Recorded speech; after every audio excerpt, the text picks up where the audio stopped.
pick up on that as we wrap this spotlight hearing up. Think about who uses the student loan system. It's not the children of rich people. They do fine, right? They can afford to write a check. This is about people who have the dream and who want to make something out of it. They want to turn it into something. They've got a particular vision in mind. They want to be a teacher, or they want to be a counselor, as you did. They want to do a thing that's going to take this education, this training that they're going to get. And we do it both ways with these changes at the Department of Education. Making the cuts at the Department of Education increases the odds that those who borrow money will get cheated. They will get cheated by the student loan borrowers that they're lenders that they're funneled through. We already know that they're problematic because they're getting rid of the people who do the oversight.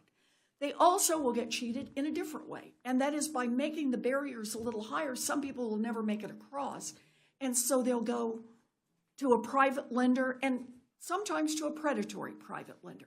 And no matter what, to a private lender who is likely to cost them a lot more money. And there's a third way they'll get cheated. They had the drive, they had the ambition, they had the smarts to do the work, but they just couldn't make it over the barrier. And so they never get the education that they'd hoped for. They never get the training that they'd hoped for. They never get that opportunity. So they are worse off, their family is worse off, and our nation is worse off because one more person who would have been out there in the fight, making their contributions, the person who knows what they might have invented, how they might have helped, that person has just been closed out of that part of the system. That is part one of what's happening here, but the other part is loosening up the oversight of the colleges themselves. So it's about the lenders, but it's also about some of these colleges. Look, most of the colleges and universities out there, most of the apprenticeship programs, they're good programs. They are doing their very best for students. Some of our technical training in this country, some of the best in the world, they are doing a good job. But there are others who figured out there is money to be made. And the money to be made is exactly as you describe it. Ms. Snyder, it's money to be made off you.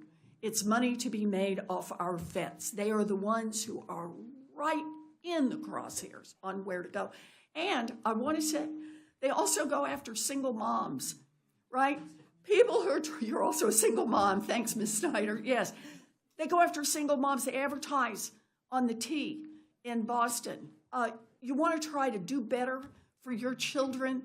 This is how you can do it. And they get people in, they get them to sign on the dotted line, they get access to those federal dollars, they make a lot of money, and they leave people with student loan debt that they not only can't pay, they can't get out from underneath.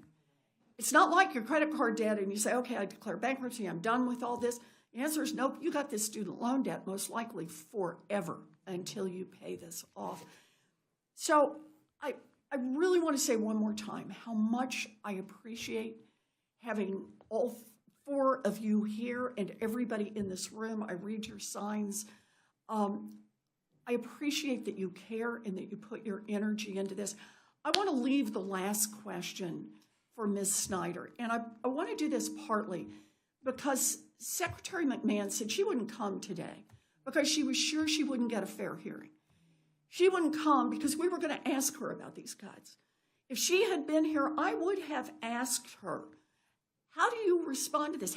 Explain to me how you think you can cut 60% of your staff and programs that are already tottering won't just collapse and leave people with no help. Tell me how you can fire the people who engage in the oversight to make sure that people like Ms. Snyder don't get cheated and still expect that they're not going to get cheated. They're going to get cheated more. So those are the questions I wanted to ask, and I'll just be blunt. She could have asked her own questions. I'd have been happy to have her here to ask whatever questions you wanted to ask. But she wanted to make, in this letter, to imply, to suggest outright, this is all just political. I want to finish this by asking you, I hope you don't mind my doing this, Ms. Snyder. My staff had just done some checking before when we first were inviting you. You're not a Democrat, as I understand. No, ma'am, I'm not. She is not a Democrat.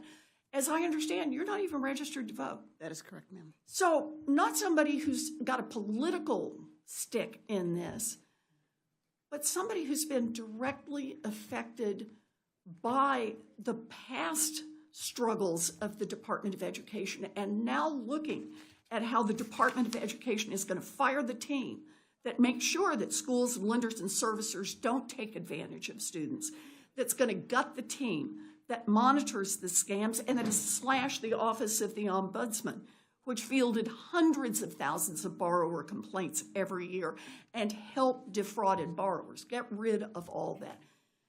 So tell me, as a not Democrat, as a not registered voter, not a political person, I think it would be fair to say, do you support President Trump and Secretary of Education efforts to cut the Department of Education and its programs?